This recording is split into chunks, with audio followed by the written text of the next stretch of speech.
हाँ जी, क्या हाल चाल, कैसे हो मेरे फ्री फायर लवर्स। एक बात बताओ, तुम्हारे संस्कृत का पेपर हो गया ना। और संस्कृत का यही था असली पेपर। पहले तुम ध्यान से देख लो, यही असली पेपर की नहीं है। ठीक है, संस्कृत का पेपर तो हो चुका है, तुमने दे भी आया है। अब बोलोगे सर क्या मतलब आप संस्कृत का पेपर दिखा रहे हो। जरा सुनो मेरी बात को ध्यान से। संस्कृत के पेपर के क्यूआर कोड के और आपके गणित के पेपर के क्यूआर कोड की, जो कि स्टैंडर्ड का है, पहले मैच कर लो तुम। क्यूआर कोड को पहले तुम मैच करो, तो मैं बता रहा हूं आगे, सुनो मेरी बात को। क्यूआर कोड को ध्यान से देख लो। ठीक है, क्यूआर कोड को तुमने ध्यान से देख लिया। अब एक काम करो, तुम्हारे पास संस्कृत का पेपर है, उसका क्यूआर कोड स्कैन करके देखो, तुम्हें कौन सा कोड देखने को मिलेगा। जब क्यूआर कोड स्कैन करोगे, तुम्हारे पास ये वाला कोड सामने निकल के आएगा। ठीक है, लेकिन अब जब तुम गणित के प्रश्न पत्र के इस क्यूआर कोड को स्कैन करोगे, तो आपके पास ये कोड निकल के आएगा। इस चीज को ध्यान रखिएगा। और यकीन नहीं है तो तुम एक बार चेक कर लो, तभी जाकर के वीडियो को पूरा देखना। अगर कोई और कोड निकले तो तुम वीडियो को यहीं पर तुरंत बंद कर देना, लेकिन क्यूआर कोड स्कैन सही तरीके से करना। इसीलिए मैं बोलता हूं, कोई भी वीडियो को देखो, सबसे पहले इन सब चीजों को ध्यान देना चाहिए, ताकि आपको सही कंटेंट आप तक पहुंच सके। तो अब तुम्हारा जो नया पेपर है ना, वो है गणित का। और बेसिक और स्टैंडर्ड दोनों के लिए अलग अलग पेपर आएगा। टेंशन मत लो, ऑलरेडी अगर तुमने बेसिक ले रखी है, उसका वीडियो मैंने अपलोड कर दिया है। आज हम करेंगे स्टैंडर्ड को कवर। जैसे तुम्हें पेपर मिलेगा, तो सबसे पहले कुछ मत करना, यहां पर लिखना अपना रोल नंबर, ताकि पेपर बन जाए तुम्हारा। इसके बाद देख लो, यहां पर स्पष्ट रूप से लिखा है मैथमेटिक्स स्टैंडर्ड वाले बच्चों के लिए है। हिंदी और इंग्लिश दोनों भाषा में हमारा पेपर रहेगा। हमारा पेपर रहेगा 75 नंबर का। समय मिलेंगे हमें 3 घंटे। टोटल 23 प्रश्न देखने को मिलेगा। यहाँ पर बहुत सारे निर्देश मेंशन है, तो निर्देश आप देख लीजिएगा। ठीक है, पूरा पूरा निर्देश देख लेना। और अगर स्कैन करना चाहते हो तो बहुत अच्छे से इसको स्कैन करके पहले चेक कर लो, फिर हम आगे बढ़ते हैं। और आगे बढ़ते बढ़ते आज के इस वीडियो में हम एक एक प्रश्न को बहुत अच्छे से कवर करने वाले हैं। ओके, एक एक क्वेश्चन को बहुत अच्छे से कवर करेंगे और पूरा कंप्लीट करेंगे क्वेश्चन नंबर 23 तक। तो चलिए स्टूडेंट्स, हम बिना टाइम वेस्ट किए फटाफट अपना वीडियो करते हैं शुरू। तो सबसे पहले हमारा प्रश्न क्रमांक 1 कह रहा है कि सही विकल्प चुन करके लिखो। पहला नंबर कह रहा है 12, 16 और 20 का HCF क्या होगा। हमें HCF निकालना है, तो इसका सही आंसर आपको लिखना है ऑप्शन नंबर डी, 4 इस करेक्ट आंसर। ठीक है, अलग अलग निकालो और जो कॉमन है वही आपका HCF कहलाएगा। नेक्स्ट कह रहा है कि रैखिक बहुपद की घात होती है। अगर कोई बहुपद रैखिक है, मतलब कोई भी कुछ नहीं है, तो उसकी घात क्या होगी, हमेशा घात 1 होगी, है ना। शून्य मत लगाना, बहुत सारे बच्चे शून्य लगाए आते हैं। नेक्स्ट क्या कहता है कि समीकरण निकाय दिया है a1x plus b1 bye plus c1 equal 0, और दिया है a2x plus b2 bye plus c2 equal 0 के अद्वितीय हल होने की शर्तें क्या है। तो यहां पर हमें लिखना है a1 upon a2 is not equal to b1 upon b2। यही सही उत्तर हो जाएगा। हमारा नेक्स्ट क्वेश्चन कहता है कि एक द्विघात समीकरण दिया गया है ax square plus bx plus c equal 0, a is not equal to 0 में दो बराबर वास्तविक मूल होंगे। तो इसका सही आंसर हमें लगाना है B square minus 4ac equal 0, अर्थात ऑप्शन नंबर डी आपका सही उत्तर हो जाएगा। नेक्स्ट क्वेश्चन कहता है कि एपी का एक मान दिया है -3 1/2 2, इसका 11वां पद क्या होगा। तो यहां पर आपको क्या लिखना है, तो इसका सही आंसर 28, 22, 38 या -22। तो इसका सही आंसर आपको लगाना है ऑप्शन नंबर बी, आपका सही उत्तर हो जाएगा, मतलब 22। नेक्स्ट कह रहा है छठा नंबर, बिंदु दिया है P का मान -7 और 7 और Q का मान दिया है -2 और 3, इसके बीच की दूरी निकालनी है। तो इसका सही आंसर हो जाएगा ऑप्शन नंबर ए, 5√5 आपका सही उत्तर हो जाएगा। अगर आप इंग्लिश मीडियम के स्टूडेंट हैं तो सारा कुछ क्वेश्चन इंग्लिश में अवेलेबल है, आप प्लीज इसे देख लीजिएगा। ठीक है, इंग्लिश में एक एक क्वेश्चन को देख लीजिए। हम आगे बढ़ते हैं नेक्स्ट क्वेश्चन की तरफ। आगे बढ़ते हैं, नेक्स्ट कह रहा है प्रश्न क्रमांक 3, हमें एक समीकरण दिया गया है 2x प्लस 3y बराबर k। यदि x का मान 2 हो और y का मान 1 है, तो k का मान क्या होगा। तो यहाँ पर आपको सिंपल सा 7 लिखना है। नेक्स्ट कह रहा है किसी द्विघात समीकरण के अधिकतम कितने मूल हो सकते हैं। तो अधिकतम 2 मूल हो सकते हैं। नेक्स्ट कह रहा है समांतर श्रेणी के कोई दो लगातार पदों का अंतर क्या कहलाता है। तो इसे हम कहते हैं पदांतर। क्या कहते हैं, पदांतर। तो आपको यहाँ पर पदांतर लिख देना है। नेक्स्ट कह रहा है कि 3 मध्यक बराबर बहुलक गुणे बहुलक धन 2 क्या हो जाएगा। तो 2 आपको यहाँ पर माध्य कर देना है। तो इस प्रकार से आपका ये हो गया सही उत्तर। आगे देख लेते हैं, सेम क्वेश्चन इंग्लिश में है। अगर आप इंग्लिश मीडियम के स्टूडेंट हैं तो सारे क्वेश्चन को इंग्लिश में भी देख लीजिएगा। आगे बढ़ते हैं, प्रश्न नंबर 3 कह रहा है कि सत्य सत्य लिखो। पहला नंबर कह रहा है किसी घटना की प्रायिकता 1 से अधिक नहीं हो सकती, ये आपका सही हो जाएगा। ठीक है, वैसे तो ये क्वेश्चन प्रायिकता वाले चैप्टर से पूछा गया है, लेकिन क्या करोगे, आपके पेपर में आया है तो आपको अटेंड करना पड़ेगा, है ना। तो ये क्वेश्चन वैसे पूछना ही चाहिए, तो एक क्वेश्चन शायद आपको बोनस नंबर आपके स्कूल के शिक्षक दें। ठीक है, नेक्स्ट कह रहा है कि क्षैतिज तल से ऊपर की ओर देखने पर दृष्टि रेखा क्षैतिज रेखा के साथ अवनमन कोण बनाती है, तो ये आपका गलत हो जाएगा, वो उन्नयन कोण कहलाता है। नेक्स्ट कह रहा है कि वृत्त के बाहर बिंदु से वृत्त पर 2 स्पर्श रेखाएं खींची जा सकती है, तो ये आपका सही हो जाएगा। नेक्स्ट कह रहा है कि प्रत्येक वास्तविक संख्या एक अपरिमेय संख्या होती है, तो ये आपका असत्य हो जाएगा। नेक्स्ट कहता है कि द्विघात बहुपद के अधिक से अधिक 2 शून्य हो सकते हैं, तो आपका सही हो जाएगा। एंड अंतिम वाला कहता है कि 2 चरों में एक रैखिक समीकरण के अनेक हल होते हैं, तो आपका सही हो जाएगा। इस प्रकार से केवल आपका दूसरा और पांचवा गलत है, बाकी सब कुछ सही है। अगर आप हैं इंग्लिश मीडियम के स्टूडेंट तो इंग्लिश में फोटो को क्लिक कर लीजिए एंड इस क्यूआर कोड को और इस क्यूआर कोड को मिलाना जरूर। ठीक है, कोई भी वीडियो देखो तो सबसे पहले ये जरूर फैच कर लिया करो, क्या ये मिल रहा है, तुम स्वयं देख लो ना, क्या ये मैच हो रहा है या नहीं हो रहा, इसमें डिफरेंस क्या है। और जब इस क्यूआर कोड को स्कैन करोगे तो ये संस्कृत वाला खुलेगा, ठीक है, लेकिन जब तुम इस क्यूआर कोड को स्कैन करोगे तो तुम्हारा मैथमेटिक्स का खुलना चाहिए, है ना। तो कोई वीडियो देखो तो एक बार चेक जरूर करो, तो तुम्हें पता चल जाएगा कि कौन सा वीडियो कितना ज्यादा सही और कितना ज्यादा यहाँ पर गलत चल रहा है। चलो आगे बढ़ते हैं। नेक्स्ट प्रश्न नंबर 4 कह रहा है कि सही जोड़ी का मिलान कीजिए, ठीक है, और ये क्वेश्चन यहाँ पर दिया गया है। तो पहला नंबर क्या कह रहा है कि 3 sec square 30 degree minus 10 square 30 degree क्या होता है, तो इसका सही आंसर हमें क्या लगाना है, 1। ठीक, तो ये आपका सही उत्तर हो जाएगा, तो ये हो जाएगा आपके पहले नंबर का उत्तर। नेक्स्ट हमारा क्या कह रहा है कि 2 tan theta into cot theta का मान क्या होगा, तो इसका सही आंसर हमें 2 लगा देना है। ठीक है, मतलब ये हो जाएगा इसका सही आंसर। 1 + tan स्क्वायर थीटा होता है आपका सेक स्क्वायर थीटा, तो सेक स्क्वायर थीटा आपके यहाँ पर दिया है, ठीक है, तो यहाँ से मैच हो जाएगा, तो ये यहाँ पर लिख देता हूँ, ये हो जाएगा तुम्हारा तीसरा नंबर। अच्छा सुनो, इसका पीडीएफ भी मैं तुम्हें दे दूंगा, पीडीएफ का लिंक मिलेगा वीडियो के डिस्क्रिप्शन बॉक्स में, ठीक है। नेक्स्ट क्या कह रहा है कि cos स्क्वायर थीटा माइनस 1, तो इसका मान क्या हो जाएगा, तो इसका हो जाएगा सिंपल सा cot स्क्वायर थीटा, ये हो जाएगा चौथे का। नेक्स्ट कहता है कि cosec 90 माइनस थीटा क्या हो जाएगा, तो sec स्क्वायर थीटा या फिर sec थीटा, तो ये हो जाएगा पांचवे का। और अंतिम वाला कहता है 1 + cot स्क्वायर थीटा बराबर cos स्क्वायर थीटा, ये हो जाएगा छठवे का। इस प्रकार से आपका ये होता है कंप्लीट। अगर आप हैं इंग्लिश मीडियम के तो प्लीज क्वेश्चन को इंग्लिश में देख लीजिएगा। आगे बढ़ते हैं प्रश्न नंबर 5 की तरफ कि एक वाक्य में उत्तर दीजिए।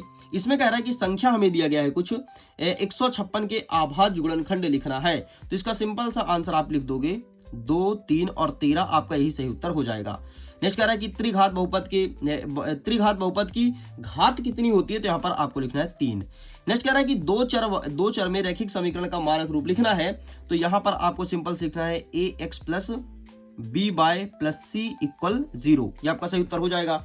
नेक्स्ट कह रहा है कि द्विघात समीकरण दिया गया है ax² + bx + c = 0, इसके विभेदकर मान ज्ञात करने का सूत्र क्या होगा, तो b² - 4ac, ये हो जाता है।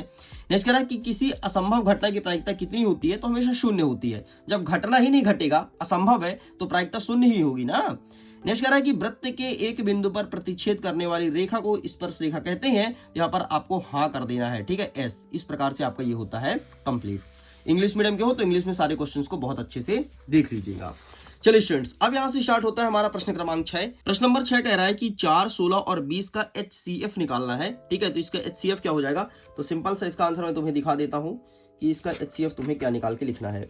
वैसे HCF निकालना बहुत इजी होता है यार, ठीक है, वैसे सेम टू सेम यहाँ पर क्वेश्चन तो देखने को नहीं मिलेगा, लेकिन फिर भी मैं तुम्हें तरीका बता सकता हूँ। देखो इस प्रकार से HCF निकाला जाता है, एक सेकंड ना, यहाँ से देख लो तुम, ये ठीक इस प्रकार से HCF निकाला जाता है। तो आपको निकालना है 4, 16 और 20 का, अलग अलग निकालो और जो कॉमन है वो लिख दो, वही तुम्हारा उत्तर हो जाएगा, ठीक है। तो इसका आंसर सही तरीके से इस बुक में नहीं मिला है। अथवा क्या कह रहा है कि संख्या दिया गया है 6 एवं 20 के आभाज्य गुणनखंड विधि से HCF और LCM फाइंड करना है ना। कौन सा विधि लगाना है, आभाज्य गुणनखंड विधि। तो आइए दिखा देते हैं इसका सही आंसर। 6 और 20 दिया ना, ये रहा चौथे नंबर का, एंड यहाँ पर आपका फाइनल आंसर दिया गया है, ठीक। तो यहां से लेकर के यहां तक चिपका देना पूरा, ठीक है, तो यही हो जाएगा तुम्हारा 100% सही आंसर। नेक्स्ट कह रहा है हमारा 7वां वाला, ठीक है, कि k के मान के लिए एक बहुपद दिया गया है k x² + x + k के शून्य के बराबर होते हैं, और इसी का अथवा कह रहा है कि एक द्विघात बहुपद ज्ञात कीजिए जिसके शून्य का योग -3 हो और गुणनफल 2 हो, ठीक है। तो ऊपर वाला आंसर मेरे को नहीं मिल पाया है, लेकिन नीचे वाला आंसर है, तो नीचे वाला मैं तुम्हें दिखा देता हूं। और वैसे भी तुम्हें एग्जाम में एक ही करना है, ठीक है। ये देखो VII में उत्तर दिया है, ठीक, तो VII ये रहा, VII वाला नंबर देख लो और स्क्रीनशॉट ले लो, ठीक है, 2 I वाला ये है। आगे बढ़ते हैं। नेक्स्ट 8वां नंबर कह रहा है कि दो चर वाले रैखिक समीकरण युग्म का उदाहरण दीजिए जिनके द्वारा निरूपित रेखाएं समांतर हो। ठीक है, तो इसका आंसर मैं दे दूंगा पीडीएफ में। अच्छा, जो जो नहीं मिला है ना आंसर, उसको मैं गूगल से निकाल करके और पीडीएफ में दे दूंगा। ठीक है, तो पीडीएफ का लिंक जो कि डिस्क्रिप्शन बॉक्स में है, जब आप डाउनलोड करोगे तो वहां पर तुमको विद सॉल्यूशन पीडीएफ मिल जाएगा। अच्छा सुनिए स्टूडेंट्स, अगर आपको बोर्ड एग्जाम में टॉप करना है ना, तो बोर्ड एग्जाम के लिए 20 तारीख से लाइव क्लासेस चल रही है। 20 तारीख से तो लाइव क्लासेस चल रही है। अगर जुड़ना चाहते हो तो लाइव क्लास से जुड़ सकते हो। कुछ और नहीं करना है यार, सिंपल सा गूगल प्ले स्टोर में जाना है, मिडिल एजुकेशन के एप्लीकेशन को डाउनलोड करना है। डाउनलोड करने के बाद एक आपको ऑप्शन मिलेगा पेड कोर्स का। ठीक है, ऐसे दिखेगा पेड कोर्स। ठीक, इस ऑप्शन में जाना है एंड सिंपल से यहाँ पर दिखेगा तुमको टॉपर सीरीज। ठीक है, टॉपर सीरीज दिखेगा वर्ष 2026 नाम से। उस कोर्स का कीमत बहुत ही कम है अभी। वैसे तुमको वहां पर कीमत दिख जाएगा 399 रुपए। ठीक है, लेकिन इतना तुम्हें पे नहीं करना है। उसमें तुम एक कूपन कोड लगाना। कूपन कोड क्या है? टॉप 10 कूपन कोड लगाना और देखना तुमको इंस्टेंट डिस्काउंट मिलेगा। खटैक से इसका प्राइस बहुत कम हो जाएगा, बर्गर से भी कम कीमत पे हो जाएगा। तो इस कूपन कोड को लगा करके ही कोर्स को परचेस करना। ठीक है, ऐसे ही फालतू में पैसे इन्वेस्ट मत करना, सही जगह पैसे लगाओ और टॉप 10 का सही कोड यूज करो ताकि तुम्हें भारी भरकम डिस्काउंट मिले। और 20 नवंबर से लाइव क्लासेस चलेगी, हर एक चीज शुरू से पढ़ाया जाएगा। तो एक गोल्डन चांस है यार, माता पिता का नाम रोशन करने का, अपने सपने को पूरा करने के लिए। हो सकता है अभी तुम कोई चैप्टर ना पढ़े हो, छूट गया हो, कई सारी छुट्टियां पड़ी हैं, तो इन सब चीजों को ध्यान में रखते हुए 20 तारीख से फिर से नई क्लासेस स्टार्ट हो रही है, जो कि एक पार्ट से पढ़ाएंगे और टोटल एग्जाम ओरिएंटेड चीज पढ़ाई जाएगी। मतलब परीक्षा में कौन कौन से क्वेश्चन आएंगे, कैसे प्रश्न आते हैं, किस प्रकार से उत्तर लिखना है, ये सब कुछ बताया जाएगा आपको सीरीज में। ठीक है, तो कोड जरूर यूज करना ताकि आपको प्रॉफिट मिल सके। चलो भाई आगे अथवा देख लेते हैं। एक वर्ग समीकरण दिया गया है 2x² - 4x + 3 = 0 के विविधकर ज्ञात कीजिए और इसके मूलों की प्रकृति भी बताइए। ठीक, तो इसका भी आंसर मैं दिखा देता हूं आपके सामने। तो ये रहा आंसर। देखो जितना भी आंसर हो पाया ना, मैं सब कुछ लेकर के आया हूं भाई। ठीक, एक बार मैं क्वेश्चन फैच कर लेता हूं। ये रहा। ठीक, तो ये रहा टेका स्क्रीनशॉट। चलो आगे बढ़ते हैं। नेक्स्ट हमारा 9वां नंबर कह रहा है कि गुणनखंड विधि के द्वारा एक समीकरण दिया गया है जिसमें लिखा है 6x² - x - 2 = 0 को मूल ज्ञात करना है। ठीक है, तो आइए देख लेते हैं सबसे पहले इसका सही आंसर क्या हो जाएगा। तो ये रहा तुम्हारे सामने। ठीक है, तो आप इसका भी स्क्रीनशॉट ले लीजिए। सॉरी ये नहीं है भाई, ये वाला है। सॉरी कोई बात नहीं, मैं आपको सही आंसर दिखाऊंगा यार। ठीक, तो ये रहा, टेक का स्क्रीनशॉट। आगे बढ़ते हैं। नेक्स्ट अथवा कह रहा है कि ऐसी दो संख्या ज्ञात करो जिसका योग 27 हो और गुणनफल 182 हो। तो ये रहा तुम्हारे सामने आंसर। ठीक है, जिसका योग 27 और गुणनफल 182 हो। टेक का स्क्रीनशॉट। आगे बढ़ते हैं। एपी का मान दिया गया है -5 - 1 3 7। इसका प्रथम पद ए और डी में सर्वांतर बताना है। ठीक है, तो आइए इसका भी आंसर दिखा देता हूं। ठीक है, जितना भी आंसर हो पाए सब कुछ लाया हूं, बस तुम अच्छे से तैयार करते जाना। ठीक है, ताकि एग्जाम को फोड़ सको। बस मेरा ड्रीम यही है कि तुम एग्जाम को फोड़ो। तो ये रहा तुम्हारे सामने दूसरा वाला एंड ये तुम्हारा आंसर हो जाएगा 4। ठीक, ये निकल के आया। ये 2 नंबर का क्वेश्चन है, इसलिए छोटा छोटा पूछा गया है। आगे बढ़ते हैं। अथवा क्या कह रहा है? एक समांतर श्रेणी दिया गया है 2 7 12। इसके 10वें पद का योग ज्ञात करना है कि 10वां पद क्या हो जाएगा। भाई दिखा देते हैं इसका आंसर। तो ये रहा तुम्हारे सामने, ये पहले नंबर का आंसर। ठीक, तो आप इसका भी फोटो क्लिक कर लो। आगे बढ़ते हैं। 11 नंबर कह रहा है कि आधारभूतिक समानुपातिक थेल्स प्रमेय का कथन लिखना है कि थेल्स प्रमेय की कथन क्या कहती है। तो ये रहा आपके सामने थेल्स प्रमेय का कथन, आप इसका स्क्रीनशॉट ले लीजिए। चलो जी नेक्स्ट क्वेश्चन देखते हैं। नेक्स्ट इसी के अथवा में क्या कह रहा है? हमें एक बिंदु दिया है, ए का मान -5 और 7 दिया है, बी का मान -1 और 3 दिया है। इसके बीच की दूरी निकालनी है कि बीच की दूरी क्या हो जाएगा। तो आइए दिखाते हैं इसका सही आंसर। तो ये रहा। ठीक है, बिंदु का मान, ये बी नंबर, ये जो सेकंड नंबर है ना, बस इसका स्क्रीनशॉट लेना। वैल्यू जरूर मैच कर लेना। ठीक है, क्योंकि वैल्यू का ही खेल होता है गणित में। 12 नंबर कह रहा है कि ए का मान इतना दिया है, बी का मान इतना दिया है, इसके बीच की दूरी निकालो। तो आइए दिखा देता हूँ इसका आंसर। ये रहा पहले नंबर का। ठीक, तो आप इसका भी स्क्रीनशॉट ले लीजिए। चलो साइड करते हैं। नेक्स्ट अथवा कह रहा है कि एक्स अक्ष का वह बिंदु ज्ञात करो जो 2 और 5 -2 और 9 से समदूरस्थ है, मतलब समान दूरी पर स्थित है। तो आइए दिखा देते हैं इसका आंसर। एंड 2 और 5 दिया है ना, तो ये रहा तुम्हारे सामने 2 और 5 वाला। ठीक है, तो आप इसका स्क्रीनशॉट लो एंड ये रहा आगे, इसका भी स्क्रीनशॉट ले लीजिए। आगे बढ़ते हैं। नेक्स्ट क्या कह रहा है? प्रश्न क्रमांक 13वां नंबर कह रहा है कि यदि समकोण त्रिभुज दिया है ABC, जिसमें बी एक समकोण त्रिभुज है, यदि ए बी का मान 4 है, बी सी का मान 3 है, तो साइन ए और कॉस ए का मान ज्ञात करना है। गजब प्रश्न पूछा है ना। तो ये रहा आपके सामने आंसर, समकोण त्रिभुज। ठीक है, स्क्रीनशॉट ले लो। आगे बढ़ते हैं, ये वाला है ना, हाँ ठीक है, डन। आगे बढ़ते हैं। नेक्स्ट क्या कह रहा था हमें कि सर्कस का एक कलाकार 20 मीटर लंबी डोरी पर चढ़ जाता है। ठीक है भाई, जो भूमि से सीधी लगे खंभे के शिखर से बंधी हुई है। यदि भूमि के साथ डोरी द्वारा बनाया गया कोण 30 डिग्री का है तो खंभे की ऊंचाई ज्ञात करो। अरे कुछ नहीं यार, तुमको tan 30 का वैल्यू फाइंड करना था। ठीक है, tan 30 का वैल्यू फाइंड करना है, एंड मैं आंसर इसका दिखा देता हूं आपको। तो ये रहा है आपके सामने। ठीक है, सर्कस वाला, तो आप इसका फोटो क्लिक कर लीजिए।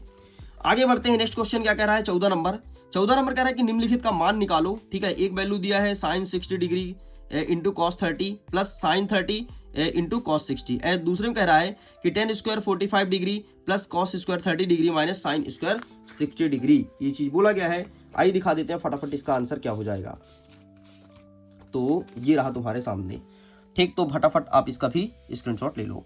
आगे बढ़ते हैं। नेक्स्ट क्या कह रहा है अथवा में कि 15 कॉट ए बराबर 8 दिया है, तो साइन ए का मान हमें ज्ञात करना है। ठीक, तो ये रहा तुम्हारे सामने। फटाफट आप इसका स्क्रीनशॉट लीजिए और फटाफट सारे क्वेश्चंस को चिपका के आइएगा। ठीक है, टेका स्क्रीनशॉट। आगे बढ़ते हैं। हमारा नेक्स्ट क्वेश्चन कह रहा है 15 नंबर कि 6 सेंटीमीटर त्रिज्या वाले वृत्त का क्षेत्रफल ज्ञात करो जिसका कोण आपका 60 डिग्री का दिया हो। ये प्रश्न पूछा है, तो ये रहा है आपके सामने इसका आंसर। ठीक है, तो आप इसका भी फोटो क्लिक कर लो, ये रहा। ठीक, चलो आगे बढ़ते हैं। नेक्स्ट अथवा में कह रहा है कि भूमि के एक बिंदु से 20 मीटर ऊंचे भवन के शिखर पर लगे एक संचार मीनार के तल और शिखर का उन्नयन कोण क्रमशः 45 और 60 डिग्री है, तो मीनार की ऊंचाई ज्ञात कीजिए। ठीक है, ये प्रश्न पूछा है, तो ये रहा है आपके सामने आंसर। ठीक, तो ये इसका भी स्क्रीनशॉट ले लीजिए, चुपचाप चिपका देना। ठीक है, एंड इसके बाद ये रहा आगे का, तो आप इसका भी स्क्रीनशॉट ले लो। चलो जी आगे बढ़ते हैं। इस प्रकार से यहां तक होता है कंप्लीट। नेक्स्ट क्वेश्चन कहता है प्रश्न क्रमांक 16 नंबर कहता है कि एक बिंदु ए से जो एक वृत्त के केंद्र से 5 मीटर की दूरी पर है, वृत्त के बिंदु ए से खींची गई स्पर्श रेखा की लंबाई 4 सेंटीमीटर है, तो वृत्त की त्रिज्या क्या हो जाएगी। ये प्रश्न पूछा है, तो आइए दिखा देते हैं आपको वृत्त की त्रिज्या क्या हो जाएगी। एंड ये रहा तुम्हारे सामने, प्लीज आप इसका भी फोटो क्लिक कर लो। चलो, इसी का कह रहा है कि सिद्ध कीजिए कि वृत्त के किसी बिंदु पर स्पर्श बिंदु से जाने वाली त्रिज्या पर लंब है। ये प्रश्न पूछा है, तो इसका आंसर ये रहा। ठीक, तो आप इसका भी फोटो क्लिक कर लो।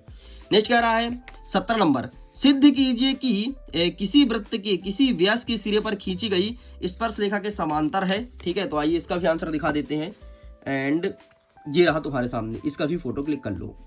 नेक्स्ट क्या कह रहा है कि सिद्ध कीजिए कि किसी वृत्त के बाह्य बिंदु से खींची गई स्पर्श रेखा के तुल्य है। ठीक है, ये क्वेश्चन पूछा गया है, तो ये रहा तुम्हारे सामने आंसर, इसका भी फोटो क्लिक कर लो।